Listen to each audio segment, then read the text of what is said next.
mean, I think Americans need to wake up and realize that we're never going to get a third party in America until we demand it and make space for it. We see Nancy Pelosi and Joe Biden both going out there and saying America needs a strong Republican Party.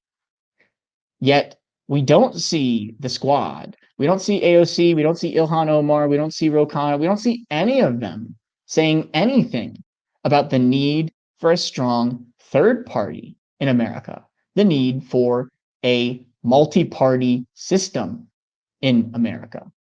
And I think it's time that we start demanding it. We can't keep falling in line for Democrats.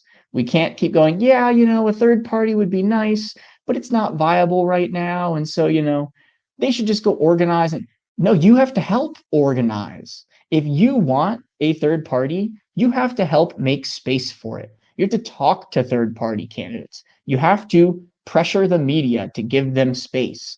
The squad should be out there every day talking about the need for multi-party democracy in America. And they won't start doing it until we start demanding it.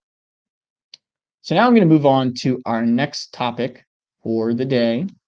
And now we're going to start talking about, so what are the barriers to third parties in America? What are the major reasons why people say they won't vote for a third party in America? Usually what we would hear in 2016 and 2020 in the presidential elections was, yeah, I really like the idea of Jill Stein. I really like the things that Jill Stein or Gary Johnson say, but, if I vote for them, I'm helping the greater evil. I have to vote for the lesser of two evils, because if I don't vote for the lesser of two evils, the greater evil will win and it will be my fault. And there's a few ways that I would respond to that. First, vote your conscience. Don't vote the way that you think that you should be expected to vote. Your one individual vote really isn't going to be the difference between one or the other. It's on scales. It's on a societal scale. We need people. If you think the third party candidates are the best candidate for you, you should just vote for them and support them, because don't let fear dictate how you make your vote. But that is the reality for a lot of Americans, that they are so fearful of helping the greater evil that they support the lesser evil, somebody that they admit to be evil. And so how do we eliminate that in America? How do we get people to feel comfortable voting for a third party? And the biggest way, the most effective way that we can do that is through ranked choice voting. And so where ranked choice voting is used, before we get into where it's used, I'm actually going to play this clip. So New York City has ranked choice voting. And so this video will kind of explain how it works. New York City now uses an election system called ranked choice voting. In ranked choice voting, you can rank up to 5 candidates in order of preference. In order for a candidate to be elected, they need to receive more than 50% of the votes. If no candidate crosses 50% outright, we begin counting the second round of ballots. The candidate that receives the least amount of votes is eliminated. Whoever voted for that candidate did not waste their vote, because we look at who they ranked as their second choice. We then reallocate their vote to their second preference. We check again to see if a candidate has crossed 50%. If no one has, we keep eliminating the candidates with the least amount of votes and reallocating those votes to the voter's next preference that is still in the running. If a voter's first and second choice have both been eliminated, we then look at their third choice, and so on. This process continues until a candidate reaches 50%, at which point they are declared the winner. Be sure to fill out the oval completely and only mark one choice per candidate. It is a good idea to rank multiple candidates so you can still have a say in who our elected officials are, even if your preferred candidate loses. For more information, please visit aguda.org/vote.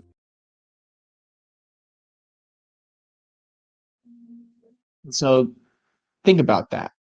If in 2016 you had been able to rank Jill Stein, Gary Johnson, Hillary Clinton, and Donald Trump, hypothetically, your vote would have never gone to Donald Trump. You would have never had to think, oh yeah, I really think Hillary Clinton's terrible, and I really like the Green Party, but I don't want to be responsible for electing Donald Trump. I don't want to be blamed for that. Well, it wouldn't happen if we had had ranked choice voting, because if your first choice is not in the top two, that choice is eliminated, and now it goes to your second choice. If that choice is not in the top two, it goes to your third choice. So you never would have to fear helping the greater evil. And so now, how often is ranked choice voting used now? It's actually spreading a lot. Where ranked choice voting is used. As of September 2021, 22 jurisdictions use ranked choice voting in their most recent elections. 20 more will use ranked choice voting for the first time in November 2021, and at least 50 jurisdictions are projected to use ranked choice voting in either their next election or the one following. That represents 2 states, 1 county, and 27 cities outside of Utah, with 23 Utah city councils voting to use ranked choice voting and 19 doing so in either 2019 or 2021. And so look at that. In Maine, where I was talking about with Lisa Savage, that is one of the states where for statewide elections and for presidential elections now, you will be able to vote by ranked choice voting. Alaska is the most recent state that has passed it. In the upcoming elections, you will be able to vote in a ranked choice way. And it's not just exclusive to cities and states. We even now have political parties. The 2 major parties, the Democrats and the Republicans, are starting to use ranked choice voting themselves. So for the Democratic Party primaries and caucuses, you'll have Alaska, Nevada, Hawaii, Kansas, Maine, and Wyoming. And so you see here we have down here, Indiana Republican Party, Nebraska Democratic Party, Utah Republican Party, Virginia Republican Party. So it's becoming a bipartisan idea. Ranked choice voting. You see the 2 major parties starting to use it themselves, starting to test it out themselves, but they're still not letting it happen on a mass scale yet. And why do you think that is, that they don't want it to happen? Well, because as soon as we have ranked choice voting on a mass scale, people will feel comfortable to not vote for Democrats and Republicans. So here, another issue. It's not just ranked choice voting that would help third parties get more representation in America. We also need to move on from the first past the post election system to a proportional representation voting system. So we see here, in the first past the post math of a voting system, you got 38.7% of the votes ends up being 54.2% of the seats because of where the districts are, how it divides up. Because with first past the post, all it takes is the person who gets over the plurality, the one with the most votes. So say you have a party that has 38%, you have another party that's got 36%. That 38% gets the seat, the 36% gets no representation. But in a proportional representation type of system, you would have it so that if you get 38.7% of the vote, you get 38.7% of the seats. And so even if you're that small little green party down here, as we'll see happens in other countries, you would still get representation in Congress. You would have a voice in politics. So here's Canada's elections. They also go by first past the post, just like America, just like the UK. So the current results, I don't know what election this was, whether it's the one that happened most recently or whether this is the one that happened a few years ago. But you see down here, the Green Party only got 2 seats. Yet if it had been under a proportional representation system, they would have gotten 11.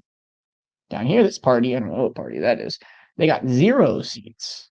But if it had been proportional representation based on the percentage of the votes they got, it would have been 21 seats. And the liberals and the conservatives would have gone down from 158 to 109 to 119 to 109. See, this is the much more democratic way of doing an election. You do it proportionally, not based off of some arbitrary line on a map that is a district. No, it should be representative of the percent support of people who actually voted that way. And so let's read a little bit more about proportional representation voting systems by Fair Vote. I definitely recommend looking into Fair Vote. They're doing a lot of activism around ranked choice voting and proportional representation. So they are the exact kind of organization we need to make these changes happen. Proportional representation voting is the main rival to plurality majority voting. Among advanced Western democracies, it has become the predominant voting system. For instance, in Western Europe, 21 of 28 countries use proportional representation, including Austria, Belgium, Cyprus, Denmark, Finland, Germany, Greece, Ireland, Luxembourg, Malta, the Netherlands, Norway, Portugal, Spain, Sweden, and Switzerland. The basic approach of proportional representation is simple. Legislators are elected in multi-member districts instead of single-member districts, and the number of seats that a party wins in an election is proportional to the amount of its support among voters. So if you have a 10-member district and the Republicans win 30 or 50% of the vote, they receive 5 of the 10 seats. If the Democrats win 30% of the vote, they get 3 seats. And if a third party gets 20% of the vote, they win 2 seats. Electoral system designers have devised several ways to achieve these proportional results, and so there are 3 basic kinds of proportional representation. I'm not going to get into those in this video.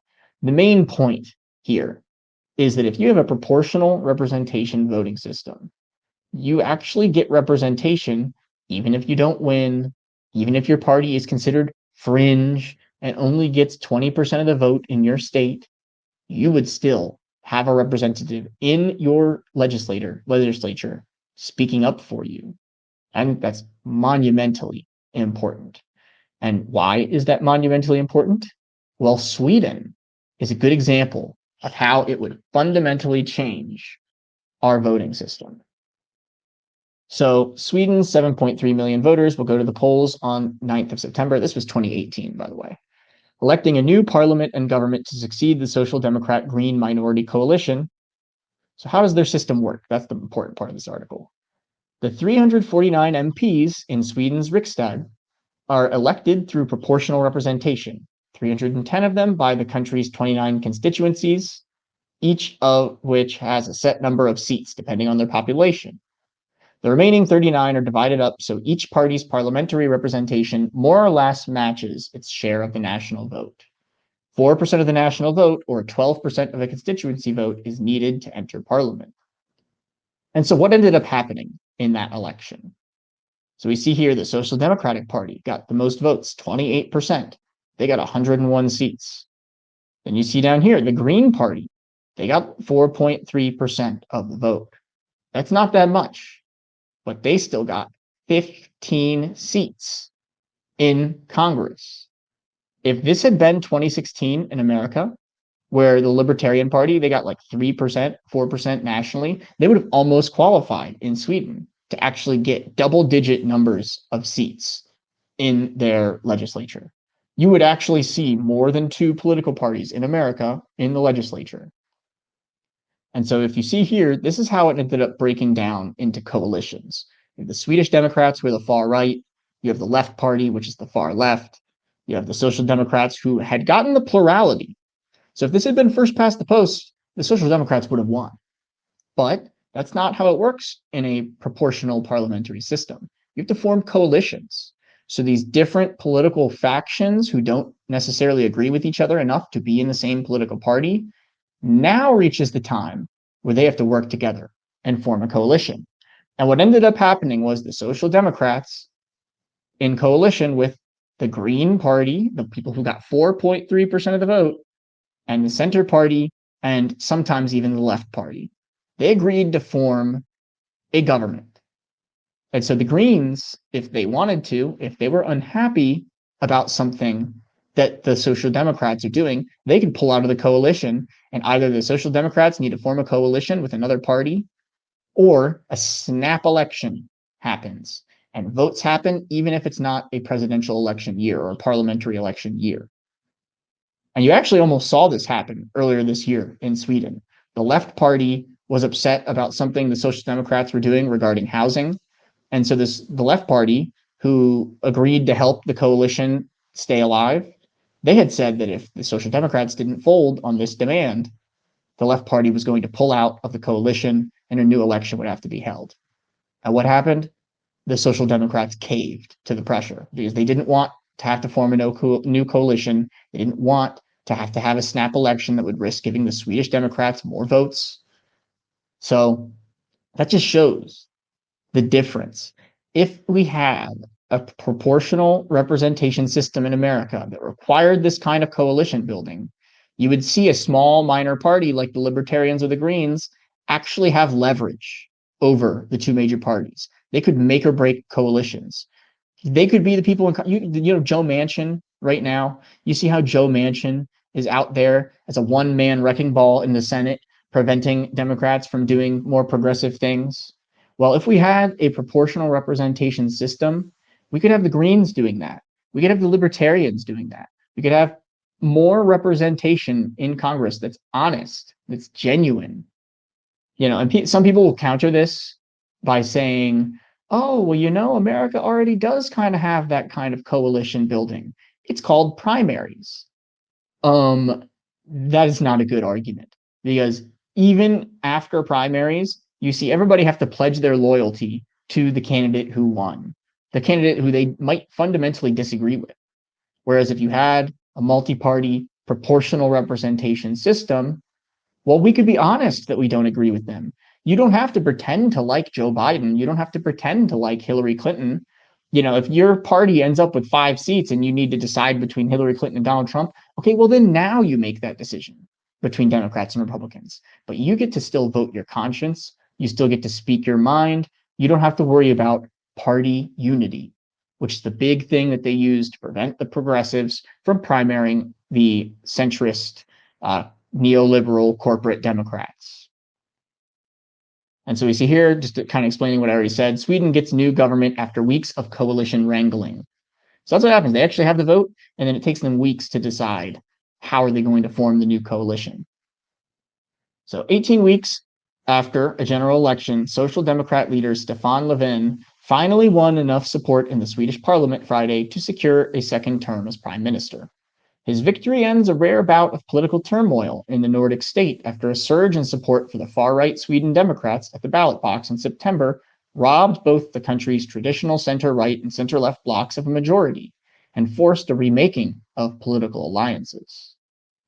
Löfven won the backing of 115 MPs, 77 abstained, and 153 voted against him.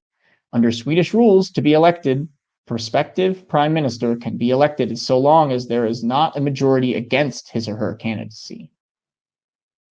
And so let's see here. What did the coalition end up being? The result of 4 months of wrangling is a new political landscape. Gone are the two former blocs, which faced off at successive recent elections.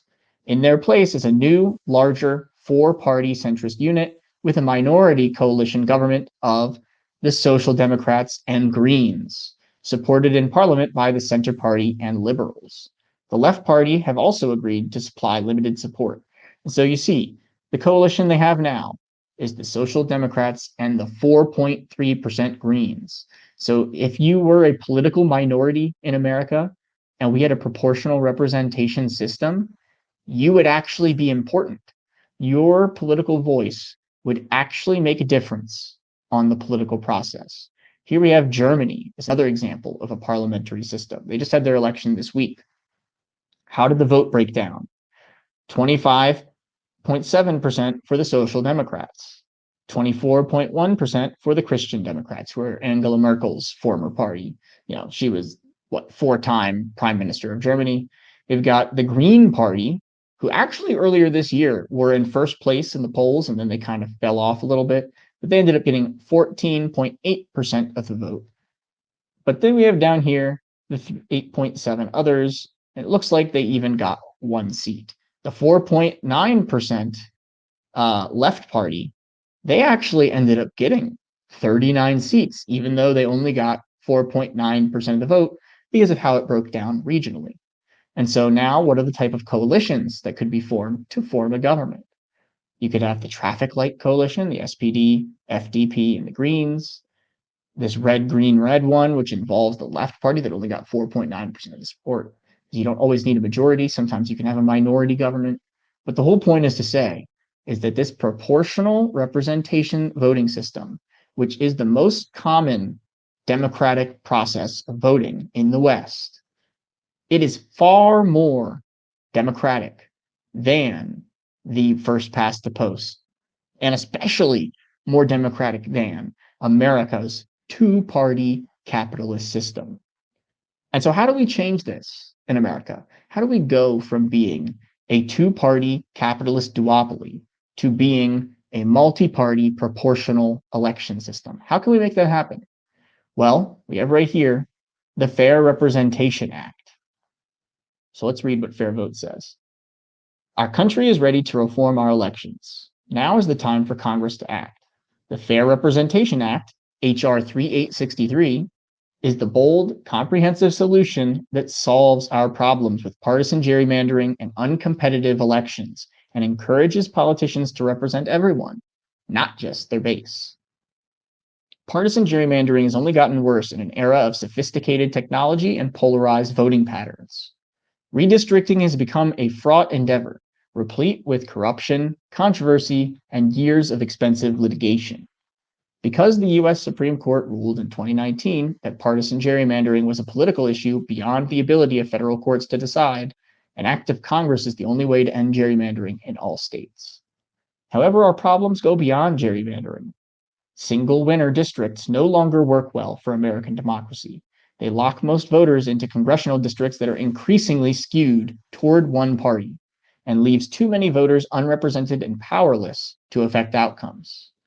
Millions of Americans, whether urban Republicans, red state Democrats, independents, women, and communities of color, are dramatically underrepresented with little chance of fixing this at the polls. The Fair Representation Act helps fix this. Voters would elect representatives with proportional ranked choice voting in larger multi-winner districts.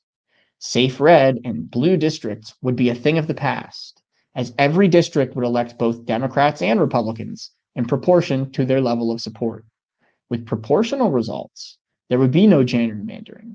Every election would be competitive, and our votes would be far more powerful than they are today. Senators would also be elected with ranked choice voting. With more choices in the general election and proportional outcomes, the Fair Representation Act will create more opportunities for women, people of color, urban Republicans, rural Democrats, and independents.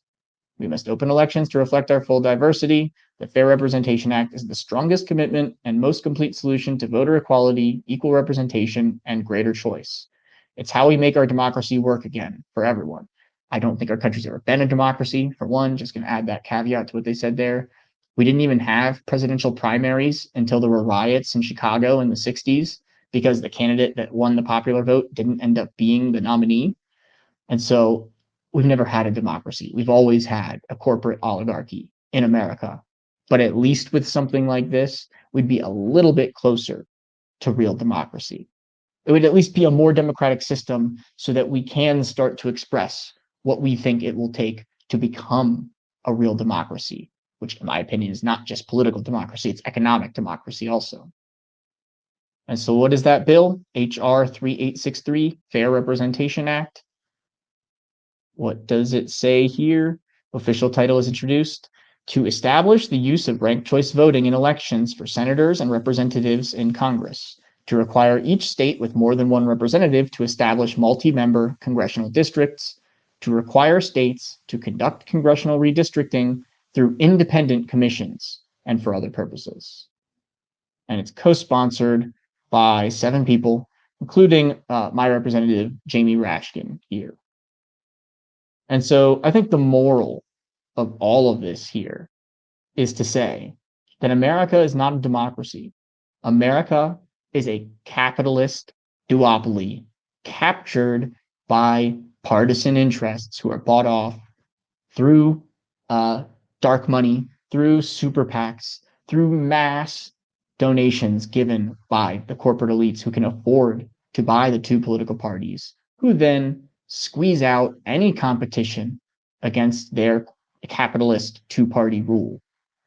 And so I think the way that we break out of the two-party system is by ranked choice voting to eliminate the spoiler effect entirely. You never have to fear voting for the lesser of two evils anymore. And once that boundary is out of the way, you no longer have to worry about the spoiler effect or the lesser of two evils. Now that frees people up to think about third parties. Now that frees them up to actually feel open to voting for them. And so then once you have proportional representation in place also, and so now you're free to not vote for the lesser of two evils. And you know that if your party only gets 10% of support, you still might actually get congressional representation. And then once we get to the point where we have ranked choice voting, proportional representation, and we're allowing third parties on the ballot who can win the Electoral College, they're on enough ballots to win the Electoral College. If they're able to actually debate on all three presidential debates and on state debates and on local debates, now all of a sudden, America's two-party capitalist system completely collapses. And even if the left only has 10% support, even if the left only has 5% support, they would have leverage and they would not have to water down their opinions. They wouldn't have to self-censor, or if that's what you think they're doing or not, whether we know they're self-censoring or that's their honest opinion, it's hard to tell, because the left in America often feels the need to be neoliberal, feels the need to ally with neoliberals. And that ends up watering down what socialists, what communists, what anarchists, what the real international left really thinks. But if we have open debates, proportional representation, and ranked choice voting, that would be a thing of the past. The capitalist duopoly would collapse. And so that's all I have to talk about today. Thank you so much for watching the video. Please like, please subscribe. I'm actually going to put banner on the bottom. Please help support my work. I am a broke master's degree student in Sweden. It's been a month and a half into the semester. I still haven't gotten my student loans yet. I won't be getting them until November at this point because I'm still waiting for a lot of immigration documents to come in. And so please, please, please give to my Cash App. It's $ProPeace97, just like the name here. And even though I do really need the support right now, I don't want it all for myself. I want this project, this independent media project, to give back to the community. And so 50% of all of the money that you give me, I will be giving out to mutual aid organizations, to people actually boots on the ground, giving people food, giving people clothing, giving people aid, whether it be in the US or whether it be anywhere around the world. And so at the end of the month, I'm not going to do September because we're almost at the end now, but at the end of October, I will let you know how much money I got in my Cash App and then where that money will be going to. So please, please, please support my work. Thank you so much for watching, and till next time.